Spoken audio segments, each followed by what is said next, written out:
Thus far, we have seen two species of the academia nut.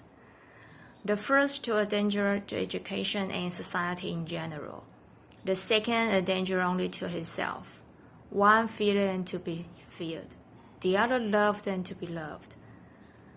Betelnut is indigenous to the East and its corresponding academician a condition fraught with myriad dangers, but to their local female lovers who they pretend to care about and then abandon.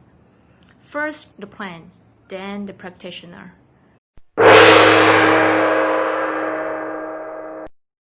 Some history to begin. The betelnut is famous for its deep red or purple smile, a common sign in many parts of Asia and the Pacific. White red, also a nut, it's a seed of the Ericaceae, a palm tree. It's ground up or sliced, wrapped in the leaves of the piper betel vine, coated with lime or betel quid, and sprinkled with tobacco and flavorful spices of one's choosing. It's chewed but not swallowed. More importantly, it's sold by young, beautiful women in glass cages on the highway or strip malls, as this in Taiwan. Is it connected to prostitution? What about the health risks to these poor young women who sell their bodies as part of the deal? Certainly, these young, vulnerable women are victims. It's their choice. They are poor and uneducated, mind you, so their choices are limited. Besides, we are talking about a tradition that goes back 2,000 years at least. Prostitution is older than that, going back at least 3,000 to 5,000 years. I mean, betelnut, grasshopper. Would it surprise you to learn that this time-honored tradition, the red sickness, if you will, is a favorite pastime of nearly 20% of the world's population? The World Health Organization estimates that around 600 million people use some form of betel nuts on a regular basis. Westerners are quick to judge. Betel nut is nature's own psychoactive alternative to nicotine, alcohol, and caffeine. The pros outweigh the cons. And they are. The pros, I mean. I have listed above for all, so see the judge for themselves.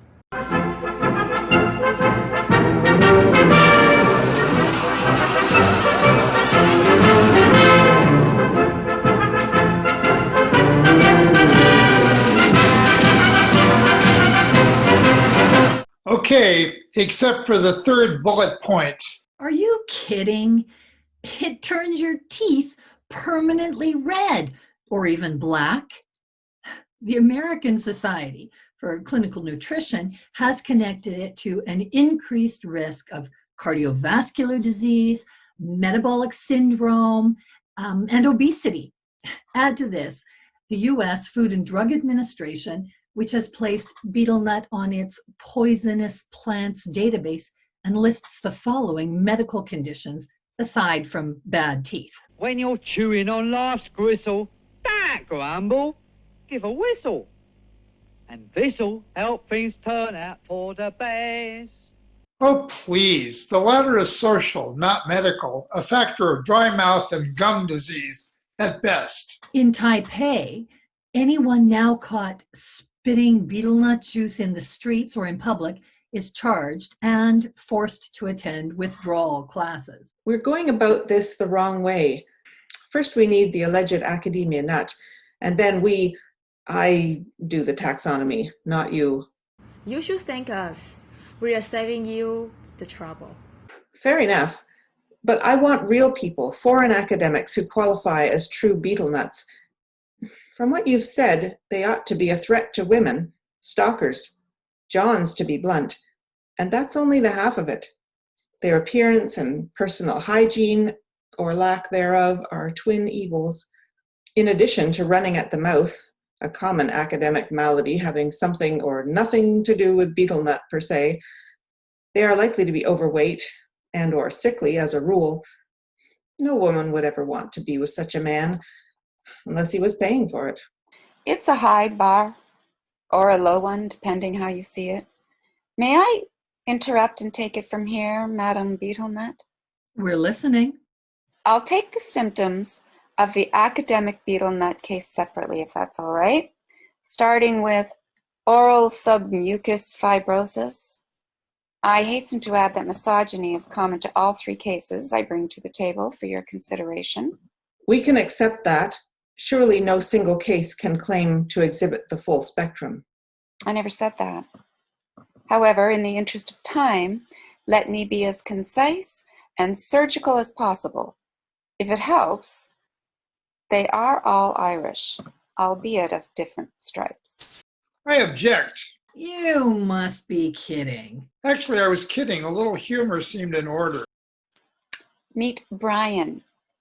In his mid to late 60s, formerly a Taiwanese radio newscaster and model, lived in Japan for many years, where he worked for a Japanese whiskey company. The Japanese make very good whiskey. Married a Japanese girl, impregnated her, and then left both his wife and young daughter for Taiwan, where he had a number of tawdry affairs with extremely young Taiwanese girls, rejecting a number of marriage proposals in the process until his health began to fail, and then the proposals dried up. I think I've heard enough. I assume he was a deadbeat dad, left his wife and daughter, and never sent them a dime. Tell me more. Oh, there's more, of course. Although he's dead. He's been dead a few years now. When I met him, he was on his last leg, literally. He was obese and suffered from gout in one leg, walked with a cane, and had his own personal chauffeur. Better if we hear it from him. Come on, ladies. Sit with me and let's see if we can conjure up the dead. Really? Really? It's simple. Candles? Candles? Hell no. Hell no. Don't be silly. We'll pretend Brian has invited us to his home for a traditional Friday evening of conversation and vodka. His treat, of course. Wait for it. Brian! It's been a while. How are you making out? Well, I'm with some friends who'd love to talk to you. Can I put you on speakerphone? Hi, me matey. The more the merrier, young trout. It's been donkey's years. Trust you knew to bring some vodka. Your treat, as always. Mobility was the problem. Still is. Not a lack of the green stuff. Well, I'll get right to the point. My friends want to hear from you. All your sexcapades. You once called eating young Taiwanese pussy as chewing betel nut. Now, Clyde, I see you're acting the maggot. Are ladies present? Ladies? Hell no. Hell no. Well, let me just say this, if I dare. There are two ways of turning your teeth red. One way is the betel nut. The other is Asian pussy, especially their time of the month. They can hear everything you're saying, my friend. Jumping Jehoshaphat. I meant no offense, ladies. Let me put you on hold. You need to do a little damage control. We've heard enough. We've heard enough. There's more, if you can believe it. Brian taught in the English department, but his real passion was health and well-being. He was eventually fired, but not because he was an academic fraud, but rather because he tried to use his position at the Taiwanese university where we both worked to recruit his students. No. No. Let me put Brian back on. I mean, it's rude to make him wait. Brian, are you there? Tell them about Herbalife. Brian was a die-hard Herbalife, quote-unquote, independent distributor. Now, ladies, be clear about one thing. I'm not here to sell you anything. It's a business opportunity. Take it or leave it. All I ask is 30 minutes of your time. 30 minutes, which, I promise, will change your lives. In the meantime, let me quickly apprise you of two more such academic betel nuts, also worthy of the name. Everyone, Don't lose sight of Brian, on the phone, but a voice from the dead, literally. Robert was a middle-aged French-Canadian with the necessary Irish blood to qualify. He also taught English, but came to Taiwan after finishing a postdoctorate in philosophy at Stanford. His PhD was from Temple University in Philadelphia. He never published anything in the field. Didn't see the point. He married a middle-aged Taiwanese woman who went on to become his personal chauffeur. And she had a lucrative business, worked full-time, taught, and spent her evenings driving Robert around northern Taiwan in search of the latest Taiwanese cuisine. Is anyone there? Oh, keep going. They're spellbound, Brian. It's not a pyramid scheme or Ponzi scheme, but a global, multi-level marketing opportunity. It's really about helping people. Robert used this poor woman. Her salary subsidized his true love, the collection of vintage CDs and first pressings, as he called them.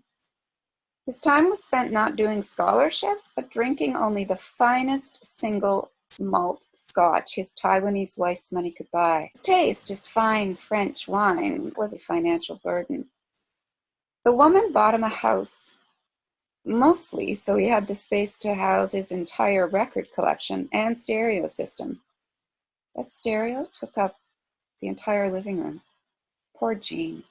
He had to hide in the bedroom. Was the woman some village girl? One of those betel-nut bimbos? Not at all. She had a graduate degree in food science and Taiwanese food history. Robert knew how to pick 'em. I mean, he vacuumed their apartment and washed the dishes when she was away at work. And Robert's teaching load was infinitesimal compared to hers, so it was the least he could do. For Jean, this Western man was preferable to any of her Taiwanese suitors. He never beat her. Was not to like. You've convinced me. I assumed the conversation was always about him and never about her. Exactly. He was drunk 24/7. Though unlike Virl John, he was careful to keep his alcoholism a better secret. And his scholarship was no less carefully guarded too. Pity. He was nobody's fool, just jaded and a casualty of higher education. Yep. Goodbye, Brian. It was nice talking to you. Give them my card, would you? You still have them, I hope. Are you kidding? Take care, old friend. Actually, I'd like one of his business cards if you have one, for my records only. There are no cards. I thought you understood. You said there were 3 such cases. Brian and Robert qualify in spades. The third? Everyone, try not to get confused. Clyde's gone off script a bit, adding a third colleague in Taiwan, Dylan. If it helps, think of Dylan as sort of a Virl John, just kinder and quite a bit smarter. Dylan's case. Another of my Taiwanese cohorts is somewhat thornier. Whether a true betel nut, though, remains to be seen. Dylan was a young Canadian of maritime extraction. The Maritimes are the eastern part of Canada, which was settled mostly by poor Irish and Scottish immigrants who didn't manage to make it as far as upper or lower Canada, that is, Ontario and Quebec. Didn't drool so much, but he came to Taiwan to sell his wild oats. He was overweight.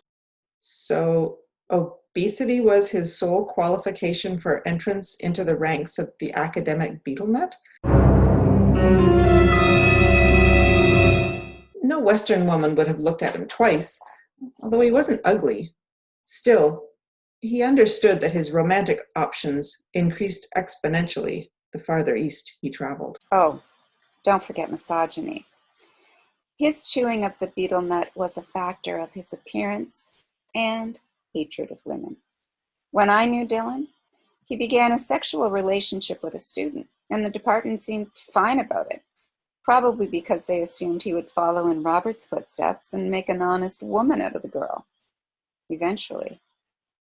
And did he? What do you think? Mind you, the girl's mother set to work, buying a house in her name and hoping that Dylan would pay for it.